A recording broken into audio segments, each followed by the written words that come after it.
Olá, bem-vindos. Inauguramos este primeiro episódio de Conversas com Livros, tendo como pano de fundo as comemorações dos 400 anos do escritor Jean de La Fontaine, autor de histórias onde, pelas suas próprias palavras, se usam os bichos para ensinar os homens. Para conversarmos sobre fábulas antigas e modernas, temos connosco a escritora Irene Lucília Andrade, autora do livro Da Fábula ao Mote, que aqui temos. A reunião, no fundo, é a reunião de 22 textos que já foram publicados anteriormente na revista Margem. Exatamente, não é, Irene? Na revista Margem, editada pela Câmara Municipal do Funchal. Irene, a dada altura, a Irene é formada em artes plásticas, mas a dada altura a escrita começou a ganhar mais terreno do que as artes plásticas. Exatamente. Como é que foi esse processo? Eu nunca abandonei as artes plásticas porque dei continuidade durante a minha profissão. Porque como fui professora de Educação Visual, continuei a precisar desses conhecimentos para passar aos meus alunos, não é?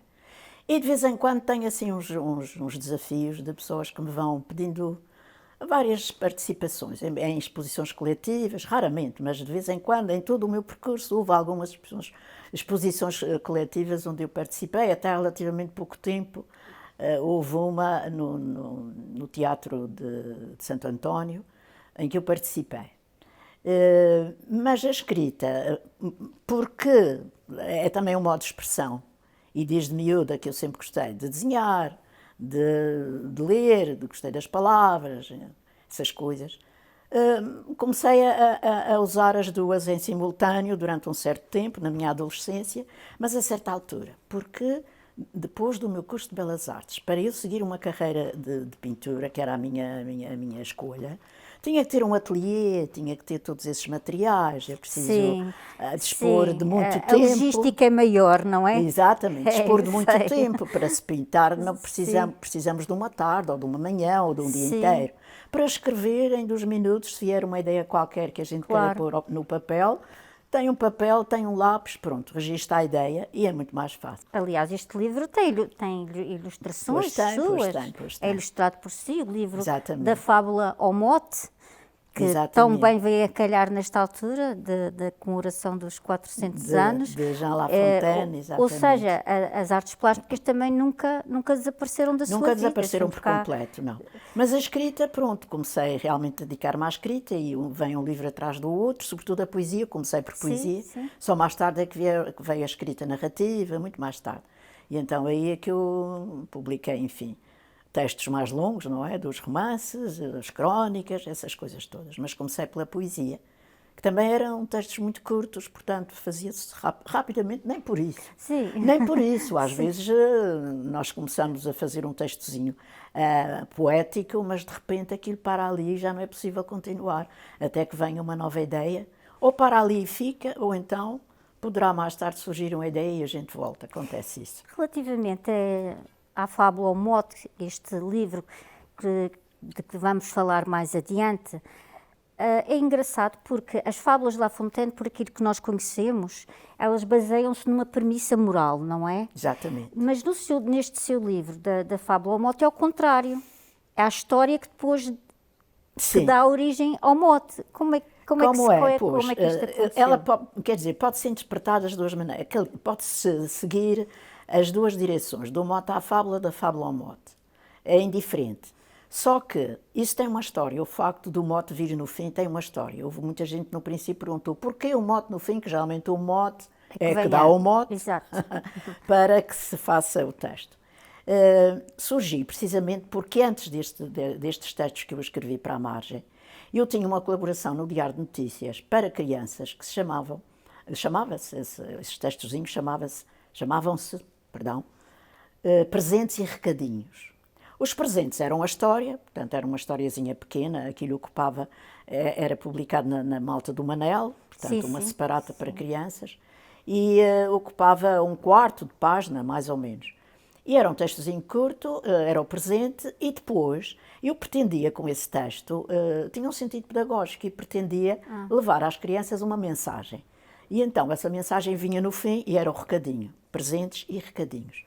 Quando eu decidi escrever estes textos para adultos, pensei seguir o mesmo critério.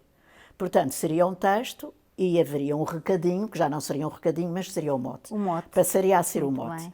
E é por isso que ele vem no fim. Mas Está descoberto o mistério, Está, porque está, eu não estava a compreender a lógica, mas agora, Exato. claro, já está Mas também lhe posso contextualizado. dizer que na escrita dos textos havia os dois processos para eu encontrar as temáticas. Portanto, eu baseava-me numa história conhecida, portanto, são também histórias críticas, portanto, de tudo o que se vai passando, que se ia passando à minha volta, comportamentos de pessoas, situações muito concretas, de acontecimentos. E eu, portanto, poderia escolher essas situações para fazer a história e depois procurava de que maneira é que eu vou transmitir esta mensagem. De qualquer maneira, havia uma mensagem.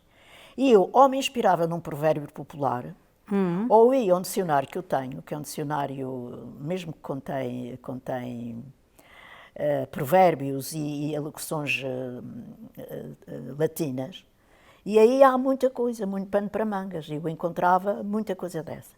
E às vezes procurava qual é o que se adapta à história. Vamos lá ver qual é o que se adapta à história. Há aqui um mote, por acaso, que é de Luís Vaz de Camões, que é retirado de um soneto. De um soneto. Não sei se é que de um soneto. Nos Baluartes, num dos textos do livro, Os Baluartes, o próprio mote remete para o canto sexto dos Lusíadas. É o canto sexto dos Lusíadas. E vós, deuses do mar, que não sofreis injúria alguma em vosso reino grande, que com castigo igual vos não vingueis. Interessante que estas fábulas da Irene Lucília temos, tal como Camões neste caso, temos o exortar da pacificação da relação dos homens com a natureza. Exatamente. Os poetas também são profetas. Os poetas são profetas, são sempre profetas. Os poetas, aliás, a poesia acaba por ser um texto poético acaba por ser um texto intemporal. E, portanto, ele tanto pode ser considerado na época em que é escrito, e se ele realmente tiver qualidades para se projetar no tempo, ele acaba por ser um texto profético. Acaba por ser um texto profético. E, portanto, isso é que é, quer dizer, a poesia ganha qualidade se tornar texto profético. E é nesse sentido que a gente acaba por dizer que a poesia também pode ser um texto profético. Uma profecia. Sim, uma profecia. Sim. Uma profecia, uma projeção para um futuro, geralmente sempre com uma intenção, porque a poesia não é gratuita, nunca foi gratuita. Há sempre uma intenção e uma mensagem na poesia. E há aqui um texto muito interessante que se chama Uma Questão de Códigos, em que as personagens são pinguins. É uma comunidade de pinguins que também estão conscientes dos contínuos ataques à natureza. E até passo a ler o excerto. Entre os pinguins mais novos, preparavam-se campanhas e vigílias para evitar que a incúria e as transgressões continuassem a destruir o equilíbrio maravilhoso do planeta. Uma azáfama repentina agitava o país e numerosos discursos dísticos e imagens assustadoras exortavam ao acotelamento de todos os lixos em locais próprios. Espinhas, penas, excrementos e demais imundícies eram rigorosamente lançados nos pequenos caixotes espalhados por toda a parte. Ora bem, temos aqui uma fábula moderníssima. Moderníssima. Muito ambientalista. Exato. E tem uma particularidade. Tem uma, digamos que será mais ou menos uma surpresa que o desenho reflete. Sim. Que é, sim. O pinguim acabou por guardar todo o lixo debaixo das asas. E porquê? Porque o lixo era tanto, e tanto, e tanto, que já não havia caixotes, nem o próprio planeta poderia conter o lixo já. Tanto era o lixo que já havia à nossa volta. E o pinguim começou a guardar o lixo debaixo da asa. E depois eu tenho a impressão que ele morreu tristonho, enfim, foi definhando. Sim. Não me recordo já bem, mas eu acho que ele foi definhando. E é uma figura dramática. O pinguim é uma figura dramática. Sim, exatamente porque ele não via maneira de resolver o problema dos lixos. Não havia maneira. E é como isto no fundo é como o Jean Lafontaine diria, é usar os bichos para falar dos homens e dos seus comportamentos, que pelos vistos são recorrentes. Sim, Se formos a ver algumas fábulas do próprio La Fontaine, elas espelham... São perfeitamente atuais. Porque espelham comportamentos atávicos, não? Atávicos. Por assim, e fazem dizer. Fazem parte da índole primitiva do ser humano, que de vez em quando vem cá para fora, quando há qualquer coisa que o agride, ou qualquer coisa que lhe desagrada, ou enfim, vem cá para fora... essas coisas que geram a violência, geram o crime, geram todas essas, enfim, essas situações desagradáveis e de combater, não é? E, portanto, sim, as fábulas são perfeitamente adaptáveis a estas situações, ainda. E há um texto aqui que é O Real Visto ao Espelho, que também achei muito interessante. Porque já não me lembro. Porque tem a seguinte frase: poucos perceberam que os poetas são gente do cotidiano e aquilo que fazem tem a ver com a história de todos os dias, falem eles do que for. Mais uma vez, podemos extrair da essência poética das fábulas e do contributo da própria poesia para a nossa autocrítica. Exatamente. E é o Real Visto ao Espelho, e diz mesmo: ninguém se senta à mesa para editar ao mundo fórmulas de vida ou de bom comportamento, porque ninguém se resigna, ninguém obedece, ninguém se submete, ninguém serve ninguém, no sentido de viver o sacrifício da sua própria anulação ou condenação, para que o outro usufrua do benefício da exclusividade ou da supremacia em bens de alta cotação. Exatamente. Portanto, a questão do título Real Visto ao Espelho foi o que a Marcela disse há pouco, porque a fábula é mesmo o real visto ao espelho, porque no fundo a realidade está lá, só é vista de uma determinada maneira. No caso do espelho, é vista da esquerda para a direita ou da direita para a esquerda, pronto. E, portanto, o real lá está, nas fábulas, embora sejam histórias metafóricas, são metáforas. O real está lá implícito, o real está lá. Que é realmente o que se passa, são os comportamentos reais que as pessoas têm em sociedade, não é? No relacionamento com os outros, em coabitação. E é engraçado que também a Irene introduz animais. O La Fontaine tinha o corvo, a raposa aparece muitas vezes, temos a rã, a fábula da rã e o boi, muito famosa também, a lebre e a tartaruga, e aqui a Irene introduz animais que jamais o La Fontaine introduziria, como lesmas, vamos já falar delas mais adiante, as nossas lagartixas, também, os melros, embora há já aqui também neste livro uma história também muito interessante sobre um melro que quer destituir a gaivota. Exatamente, e que está na primeira pessoa. Porquê? É isso que eu lhe ia perguntar, porque a narrativa das fábulas é sempre o narrador omnipresente e omnipotente que nós conhecemos na narrativa até o século XIX, princípios do século XX, mas temos aqui um narrador na primeira pessoa, que é o melro a contar. Exatamente. Como Exatamente. É o melro, neste caso, é o autor, não é? Fala na primeira pessoa. Exato. É o melro, mas fala na primeira pessoa. E, portanto, isso tem também um significado que é, quer dizer, nem o próprio autor se pode pôr fora de qualquer atitude menos recomendável, não é? Porque assim, ninguém é 100% virtuoso, não é? As pessoas têm qualidades e defeitos. Portanto, é possível que é verdade, é certo, sim, que o autor tem também os seus defeitos. Sim. Portanto, o autor aqui quis fazer parte da história e quis mostrar realmente um dos lados maus da sua índole, da sua natureza.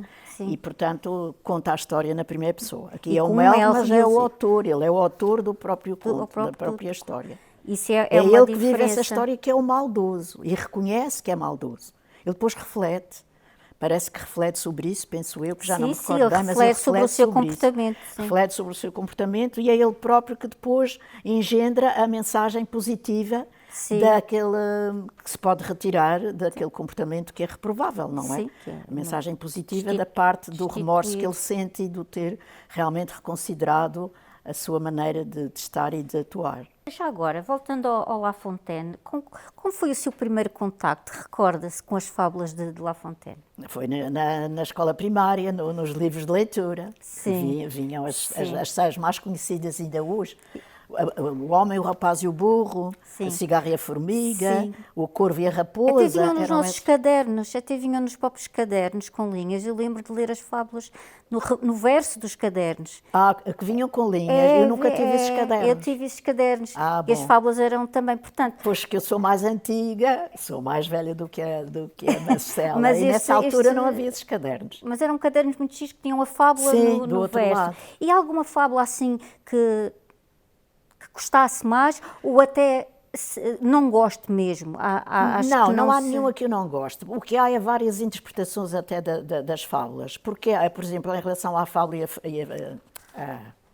a Cigarra e a Formiga, que tem geralmente uma conotação negativa, porque muita gente, como é que se diz, interpretava essa fábula como sendo a cigarra uma vadia, uma Sim. preguiçosa, que não queria Sim. trabalhar, que passava Sim. o tempo a cantar, não fazia nada, e a formiga a trabalhadora, que guardava para o inverno. Portanto, ela era a prudente e a outra era a imprudente, digamos Sim. assim.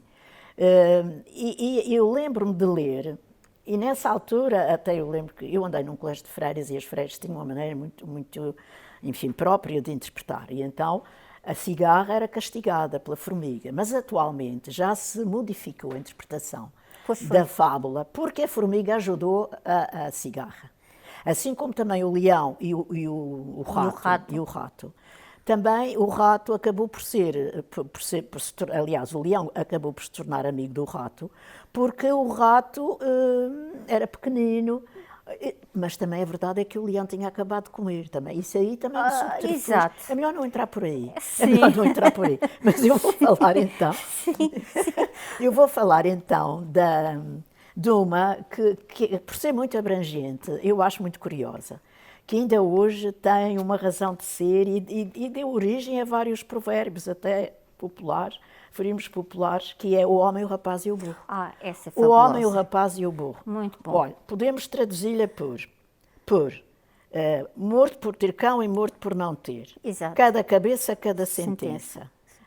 Ninguém tapa as bocas ao mundo. E ainda mais. Portanto, esta fábula pode ser traduzida nestes aforismos populares que ainda hoje se aplicam e de que maneira? As pessoas têm a mania de falar de tudo, de falar de tudo, percebam ou não percebam, de interpretar tudo, cada um à sua maneira e de querer, muitas vezes, convencer o interlocutor de que aquilo que está a dizer é que é certo. E, portanto, vem outro, tem outra opinião e quer convencer que aquilo é que está certo. Essa fábula E, portanto, é fabulosa. ainda agora isto acontece. A É verdade é que intemporal. cada um... outra coisa é, gostos não se discutem.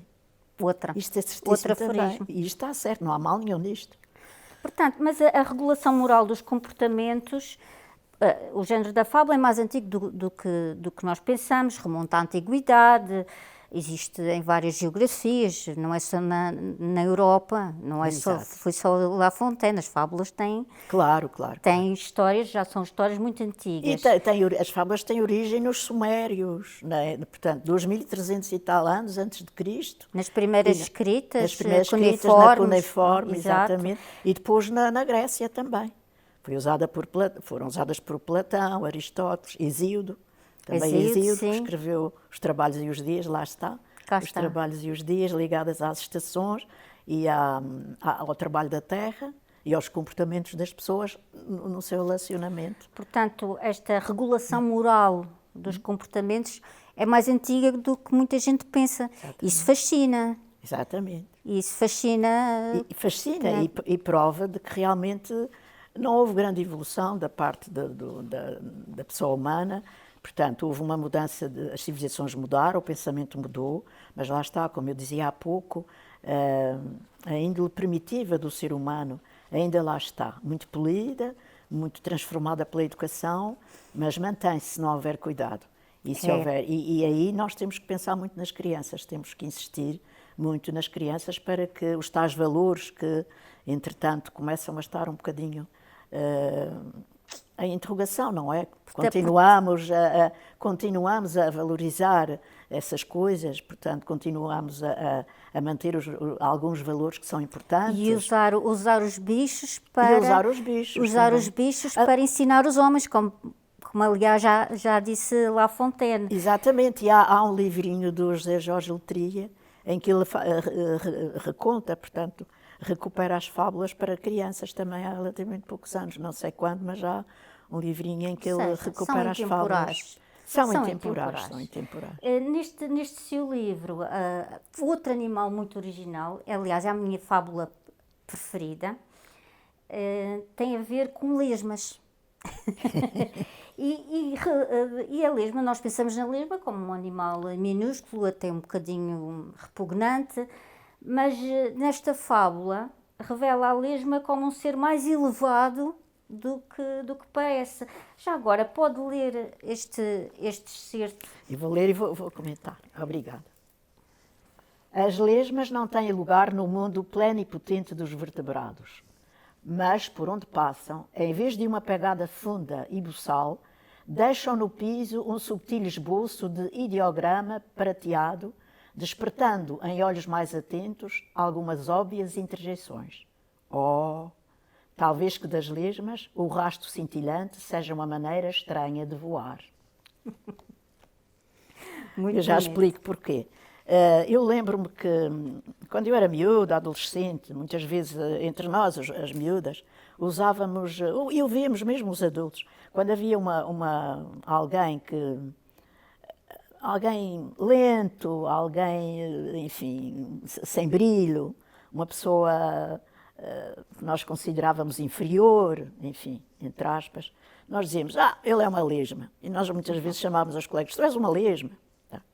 E realmente eu tentei salvaguardar essa situação da necessidade de valorizar a lesma e de recuperar, portanto, aquele ser que tem tanto direito de viver como outro qualquer. E, portanto, foi por isso que eu resolvi escolher as lesmas. E porquê é que eu digo que é uma maneira estranha de voar? Porque o rasto da lesma é um rasto lindíssimo. As pessoas realmente talvez não se apercebam bem disso, mas o rasto da lesma é um rasto lindíssimo. Ele deixa um rasto prateado. E forma até desenhos, ele forma desenhos com as lesmas, com o rasto. Fascinante. Fascinantes, desenhos lindíssimos. Desenha. São grafismos brilhantes, postos enfim, no chão, por onde ele passa, ou nas plantas. Grafismos lindíssimos e variadíssimos. E, portanto, são brilhantes, são transparentes, são diáfanos. E perante estes adjetivos todos, quase que se chega ao voo.